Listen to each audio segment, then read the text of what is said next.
You like that English sentence? You like that phrase? The phrase you have said just now, imitation, I will write it for you and I will share my screen. I copy it because I like it. Imitation is a sincerity form of flattery.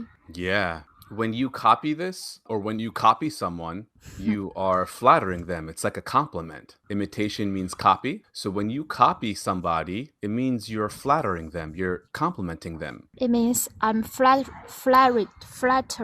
them. Well, these double Flattering T's are them. usually like the D sound. So you would say flattery, flattery.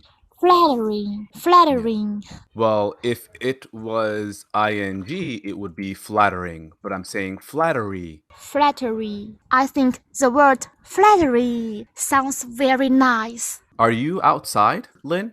Yeah, I'm outside. I'm on my campus. It sounds beautiful. It sounds amazing. I miss China so much. I miss those noises. I really do. Wow, you miss those noises. I Most do. of I miss people China. hate noises, but you like it. I loved it. I felt like I was in a different world. I loved every single second of it. You love every single second of it. Different Yeah. world. You can feel the different world I can feel the when different world. talking Yeah. when talking people from different countries on HelloTalk. Wow. Yeah.